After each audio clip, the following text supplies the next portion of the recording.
नमो अरिहन्ताण नमो सिद्धाण नमो आर्याणं नमो वज्रायाणं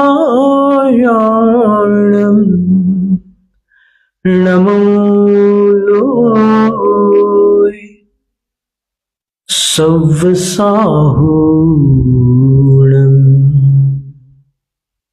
त्रिलोक त्रिकालवर्ती परमार्थ आप्त परमात्मा भगवान जिनेन्द्र देव द्वादशांग चतुर्दश प्रकीर्णक स्वरूप भगवती जिनवाणी सरस्वती देवी माँ, जिनवाणी माता और समस्त विद्यमान अविद्यमान निर्ग्रंथ गुरुराजों को भक्तिपूर्ण प्रणाम, वंदन, नमन। पूर्व शताब्दी के ज्ञानी ध्यानी तपस्वी परम श्रद्धेय धर्म धुरंधर आचार्य चारित्र चक्रवर्ती शांति सागर गुरुराज को बारंबार त्रिभक्ति पूर्वक नमोस्तु। दीक्षा शिक्षा गुरु आचार्य विद्यासागर महाराज को नमोस्तु। इस समय चतुर्मास रत समस्त साधुओं को नमोस्तु। आचार्य उपाध्यायों को उनसे पूर्व नमोस्तु। आर्यका माताजियों को और एलक्ष लक्ष लिकाओं को भी योग्य वंदन। और जिनके परामर्श से यह व्याख्यान माला प्रारंभ हुई, ऐसे आचार्य वर्धमान सागर महाराज श्री और मुनिश्री हितेंद्र सागर महाराज श्री को विशेष नमस्कार। ध्यान सागर महाराज की जय। धर्मोपदेश सुनने की पात्रता क्या वस्तु है? कौन पात्र है? जिन धर्म के उपदेश के श्रवण का अधिकारी है कौन है? तो बताया कि 8 वस्तुओं का जिसने त्याग किया है वह पात्र है। 8 वस्तुओं में 3 मकार थे। मकार, म से प्रारंभ होते हैं उनके नाम। मदिरा, मांस, मधु और 5 फल थे। उदुम्बर फल कहते हैं उनको। वैसे तो जीव जंतु किसी भी फल में हो सकते हैं, किसी भी पुष्प में हो सकते हैं, लेकिन इन 5 फलों में जीव जंतुओं का होना अवश्यम भावी है, बाकी में वैकल्पिक है। किसी में नहीं भी होते जीव जंतु। आप देखिए कई बार होते ही नहीं उनमें जीव जंतु, और कहीं कभी कभी किसी क्षेत्र और काल में वो जीव जंतु होते हैं, कहीं पर किन्हीं स्थानों पर नहीं भी होते। मध्य भारत में जो जामुन होते हैं, उन जामुनों में आप देखेंगे कि एक तो डंठल वाला हिस्सा है और उससे विपरीत भाग में एक छोटी सी कटोरी जैसी बनी रहती है। उसमें अगर आप ऐसे कांच से देखेंगे तो आपको जीव दिखाई देंगे। आप दक्षिण भारत में चले जाओ और उत्तर भारत में चले जाओ तो फिर साफ सुथरी मिलेगी वो कटोरी छोटी वाली। तो कई बार क्षेत्राश्रित भी होती है जीवों की उत्पत्ति, और जीवों का होना हिंसा नहीं है। जीवों को बाधा पहुंचाना या जीवों को नष्ट करना, और वो भी कषाय भाव से, हिंसा है। तो उदुम्बर फलों को भी आचार्यों ने त्याज्य बतलाया। अपन ने उनके नाम तो पूर्व सत्र में सुने ही थे। एक अंजीर है जिसको कठुमर या कठंजर कहते हैं, दक्षिण भारत में उसके पेड़ उगते हैं।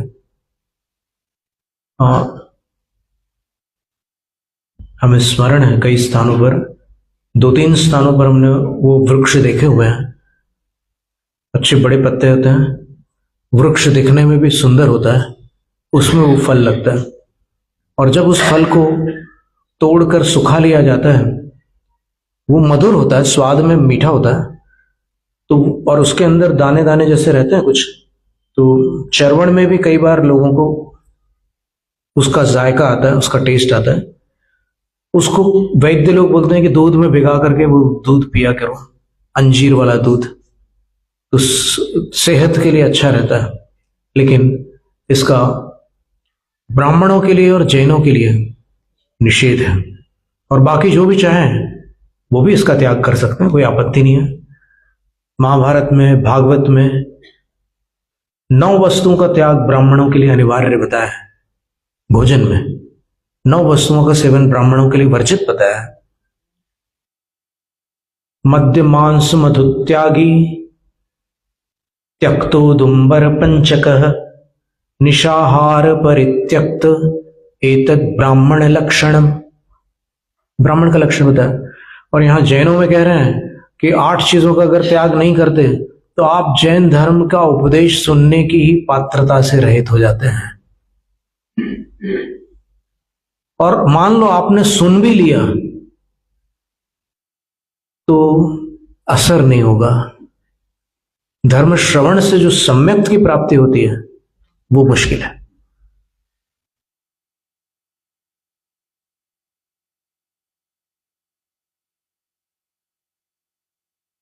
तो 5 उदुम्बर फलों में दूसरा है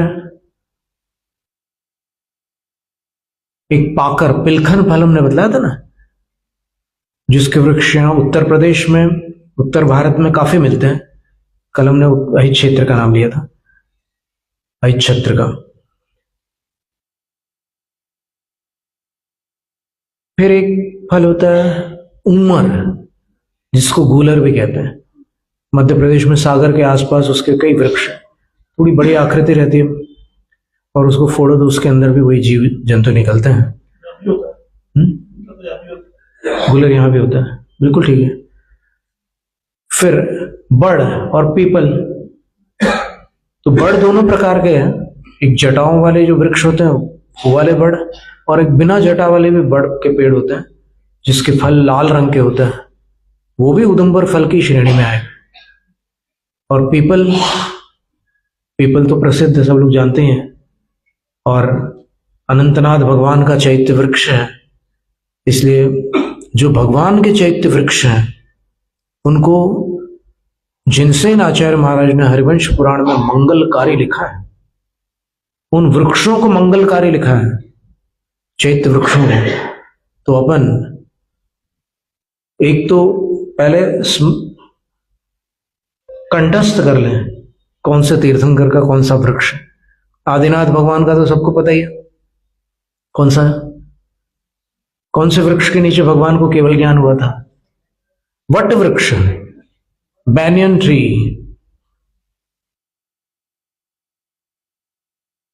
और अनंतनाथ भगवान को पीपल के वृक्ष के नीचे हुआ था। पार्श्वनाथ भगवान के विषय में 2 कथन आते हैं, धव वृक्ष अथवा देवदारू वृक्ष।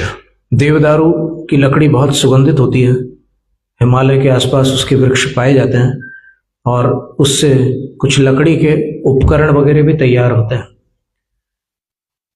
तो इन 5 फलों का भी त्याग करना आवश्यक है उपदेश की पात्रता पाने के लिए। और फिर ब्राह्मणों के लिए तो कहा कि इन 8 का त्याग होगा और साथ में रात्रि भोजन का त्याग होगा तो ब्राह्मण की पहचान होगी। ब्राह्मणों के लिए कहा। फिर जैनियों के लिए रात्रि भोजन का क्या हिसाब किताब है? तो पद्म पुराण का 14वां पर्व आप सब पढ़ सकते हैं, बहुत ही सुंदर है, पठनीय है। उसको पढ़ने के बाद ऐसा लगता है कि उसको पढ़ने के बाद रात में भोजन करना मुश्किल हो जाएगा। तो अब जो लोग रात्रि भोजन से अत्यधिक प्रीति रखते हैं वो तो समझ गए कि ये लाल बत्ती है, अपन इससे बच के रहो। पद्म पुराण का 14वां पर्व, ये कभी ना पढ़ो। लेकिन सत्य से कब तक बचोगे? नहीं पढ़ने से जो नुकसान होगा उससे बच पाओगे क्या? तो पढ़ ही लो ना एक बार।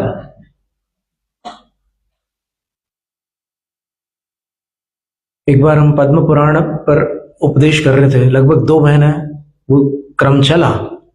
बीच में थोड़ा अवकाश आ गया था स्वास्थ्य के कारण, पर वो चला 2-2.5 महीने तक के चला। तो उसमें जब 14वां पर्व आया जिसमें रात्रि भोजन त्याग का वर्णन था,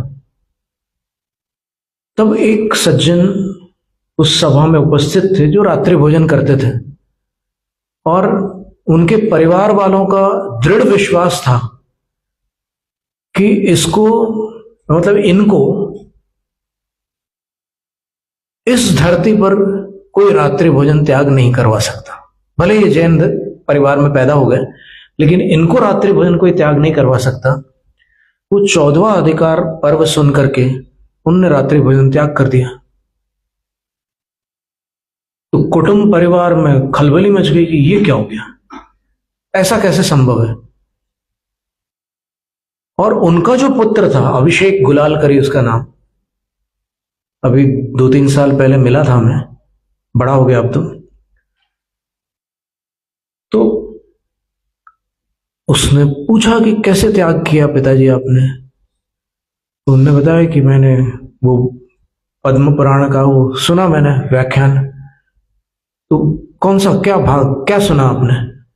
बोले कि मेरे को पता नहीं है कौन सा अध्याय था, क्या था। ये तो अध्याय तो हम बता रहे हैं आपको, 14वां पर्व है। और इसी पर्व को सुनकर गणेश प्रसाद नाम का एक बालक था जो असाटी वैश्य था, अजैन था। मडावरा में जैन मंदिर के सामने उनका घर था। वो सीढ़ी पर बैठे बैठे शाम को पद्म पुराण की वचनिका हो रही थी, उसको सुन रहा था वो बच्चा। और वो संयोग से 14वां पर्व था। उसको सुनकर उस बालक ने आजीवन रात्रि भोजन का त्याग कर दिया। बहुत विरोध हुआ समाज में कि अपन जैन धर्म वाले नहीं है और अपन कैसे रात में बंद कर सकते हैं, पर वो नहीं माना। और फिर उस बालक ने, जब वो आगे चल करके क्षुल्लक दीक्षा लेते हैं, पूरी तरह जैन बन जाते हैं, तब उन्होंने अपनी जीवनी ऐसे मुख से सुनाई। और सुनते सुनते पंडित पन्नालाल साहित्याचार्य जी ने मोरारजी सागर में उसको लिपिबद्ध कर दिया। मेरी जीवन गाथा उसका नाम है। तो उसमें उन्होंने एक वाक्य बोला कि बचपन में मैंने नादानी में सिर्फ वो जैन रामायण का वो प्रकरण सुनकर रात्रि भोजन का त्याग कर दिया। उस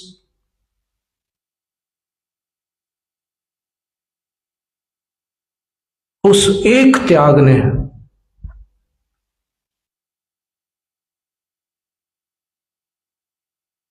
मुझे अजैन से जैन बना दिया।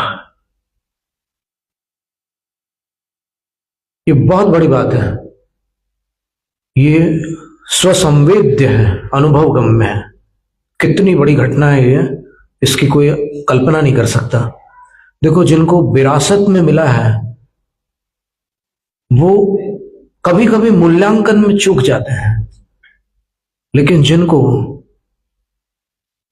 बड़े भाग्य से मिला है और बड़ी कठिनाई से मिला है, उनको प्रतिपल स्मृति में रहता है कि ये जो खजाना मुझे मिला है संसार में, इससे बड़ा कोई खजाना नहीं है। ये उनकी अनुभूति होती है। तो उस बालक ने, अभिषेक ने, जब पिताजी बता ही नहीं पाए कि इसमें कहां पर था वो प्रकरण रात्रि भोजन त्याग का, तो उसने पूरा पद्म पुराण पढ़ा। 123 पर्व है उसमें, और उस बच्चे ने 3 दिन में 123 पर्व पढ़ डाले। हमने सोचा कि ये तो वर्ल्ड रिकॉर्ड है।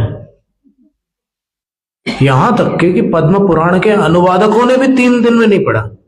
विशुद्धमती माता जी बोलती थी कि 9 दिन में पढ़ लो पद्म पुराण। आचार्य महावीर कीर्ति महाराज बोलते थे कि 8 दिन में पढ़ लो।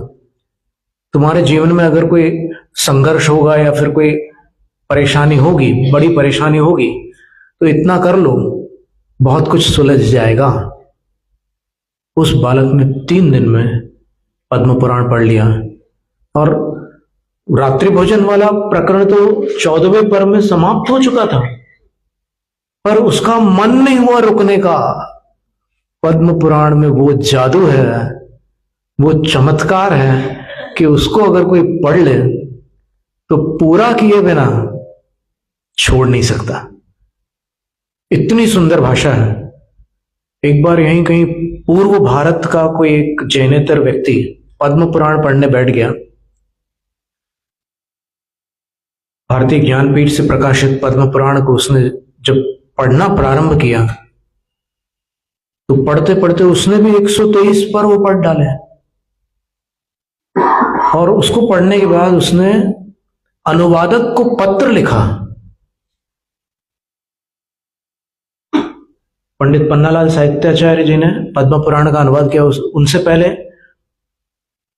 पंडित दौलत राम जी ने भी अनुवाद किया हुआ है ढूंढारी में।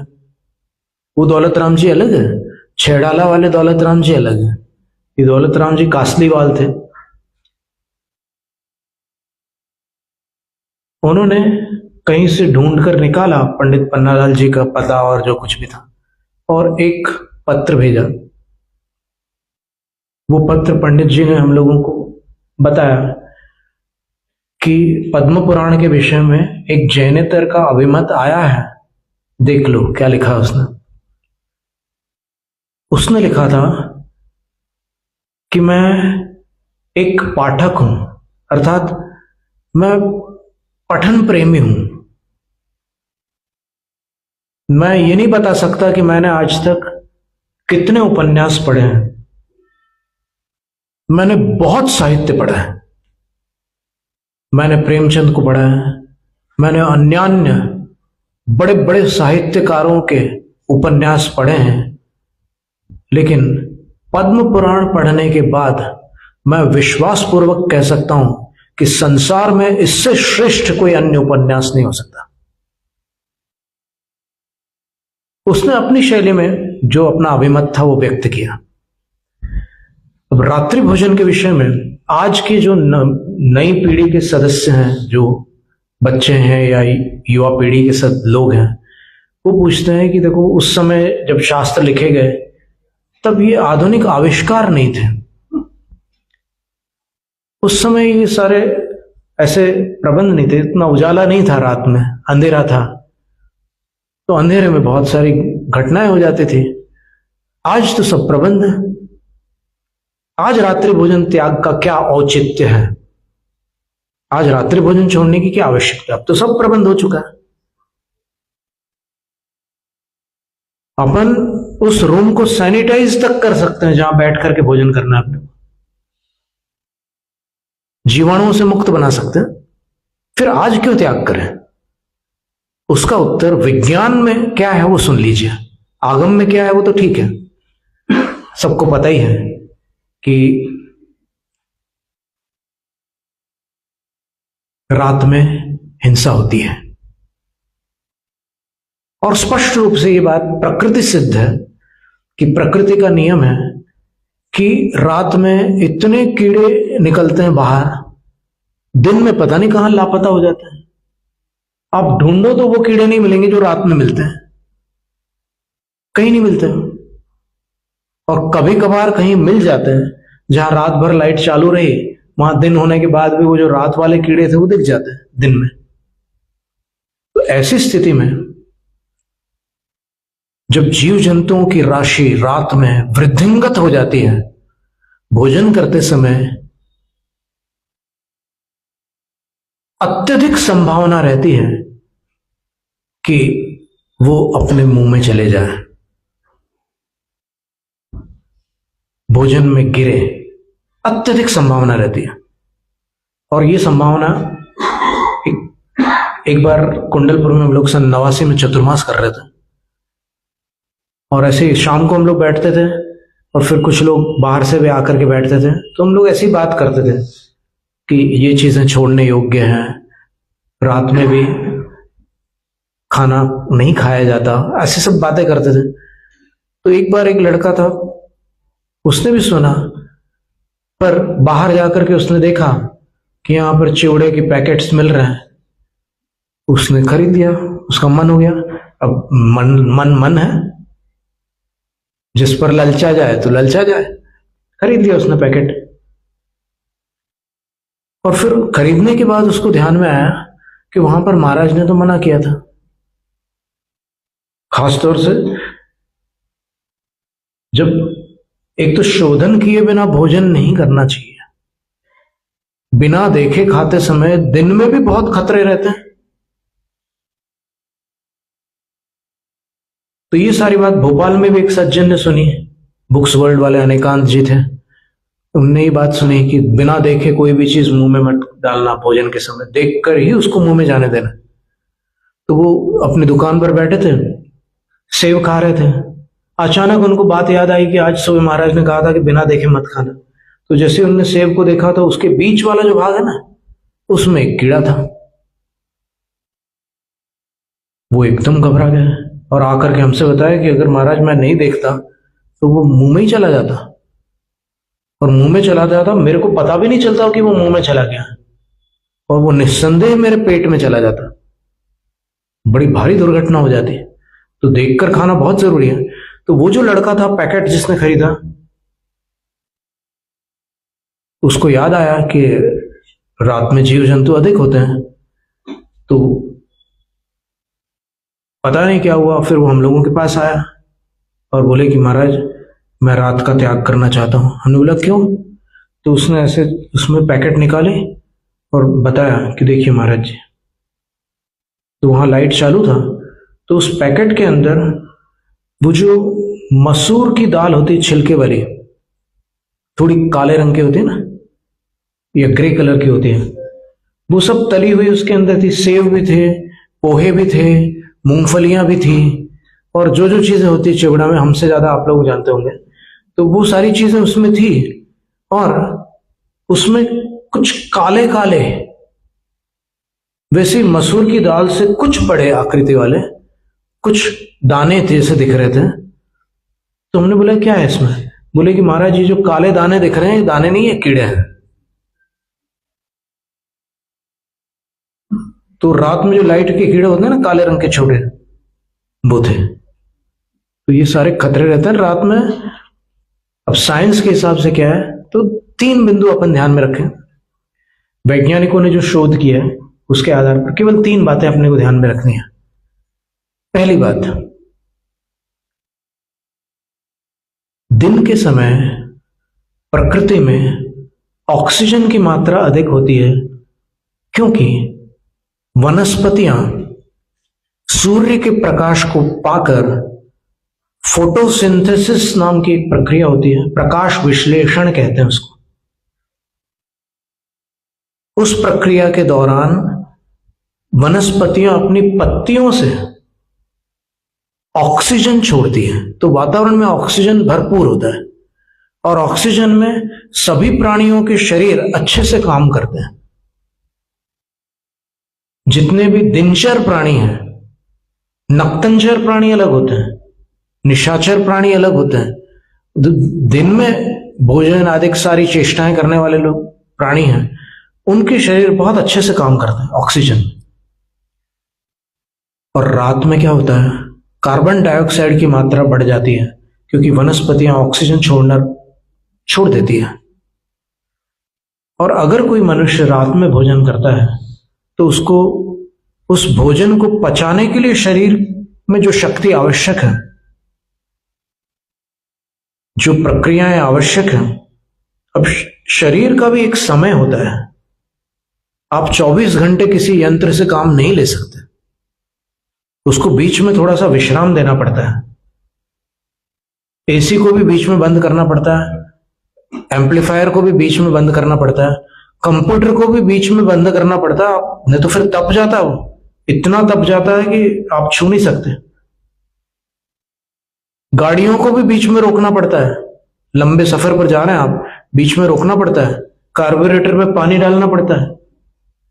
तो अगर कोई व्यक्ति दिन रात भोजन करेगा तो फिर उसकी आहार नली को विश्राम कब मिलेगा? सोचने की बात है। तो वैज्ञानिकों का कहना है कि जब तक ऑक्सीजन है तब तक तो शरीर एकदम पूरी तरह सक्रिय रहता है। रात में तो कार्बन डाइऑक्साइड भरा हुआ है, तो कार्बन डाइऑक्साइड में पाचन क्रिया विधिवत संपन्न नहीं हो सकती। ये वैज्ञानिक तथ्य है। दूसरी बात, वैज्ञानिकों का यह भी कहना है कि आप शयन तब करें जब भोजन मुंह में से, यहां से इसोफेगस से होकर के नीचे जाता। आहार नली बहुत लंबी, 21 फुट लंबी है मनुष्य की आहार नली। अभी अपने को पता नहीं है, अपन तो अपनी हाइट देखते हैं कि 4-5 फुट की हाइट है, 5.5 फुट की हाइट है, लेकिन आहार नली 21 फुट लंबी है। तो उस 21 फुट लंबी आहार नली में ये सबसे पहले छाती के नीचे जब पेट में भोजन जाता है तो यहां पर सबसे ऊपर जो एक थैली होती है उसका नाम है आमाशय। उसके अंदर भोजन जाता है और उसके अंदर हाइड्रोक्लोरिक एसिड होता है, HCl, डाइल्यूट हाइड्रोक्लोरिक एसिड होता है। उसका जब मिश्रण होता है भोजन के साथ तो वो दूध वगैरह जो भी आपने पिया होगा वो वहां एसिड से मिलकर के फट जाता है। अब वैज्ञानिकों का ये कहना है कि उस थैली से जब भोजन नीचे आंतों में चले जाए तब रात्रि विश्राम स्वास्थ्य का निमित्त है, स्वास्थ्य में सहायक है। और अगर यहां भरा हुआ भोजन है और आप सो रहे हैं रात को तो फिर बहुत परेशानी होगी आपको, स्वास्थ्य बिगड़ेगा। ये दूसरी बात हो गई। और इसमें कब तक रहता है भोजन? बोले 3-4 घंटे तक रहता है। तो इसका अर्थ ये हुआ कि भोजन करने के 3-4 घंटे बाद आपको सोना है। तो अगर आप दिन में भोजन कर लोगे तो ये चिंता समाप्त। ठीक है। तीसरी बात जो वैज्ञानिक बताते हैं वो ये है कि अपनी आंखें, इसमें दिन के समय और रात के समय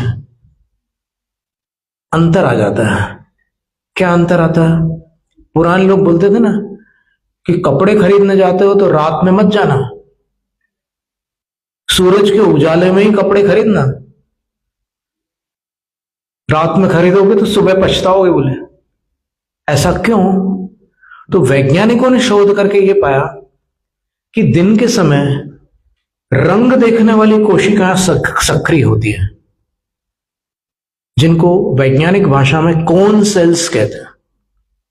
शंकु आकृति की कोशिकाएं होती है, उनसे अपनी आंखों में वर्ण का विश्लेषण होता है, कलर्स दिखाई देते हैं।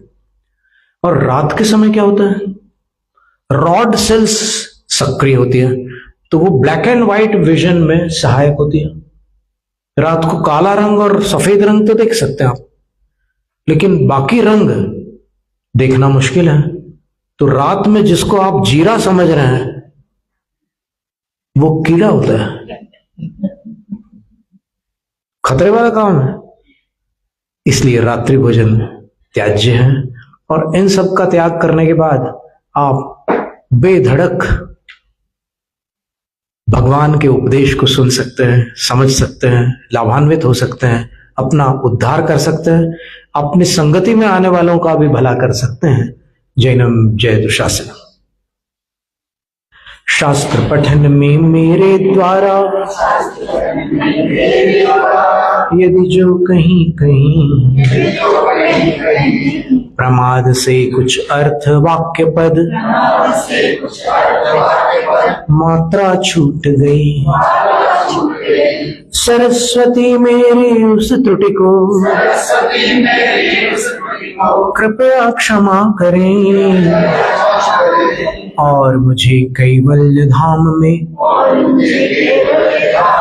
मां विलंब धरे वांछित फलदात्री चिंतामणि सदृश मात तेरा वंदन करने वाले मुझको मिले पता मेरा बोधि समाधि विशुद्ध भावना आत्म सिद्धि मुझको मिले और मैं पा जाऊं मां मोक्ष महासुख को।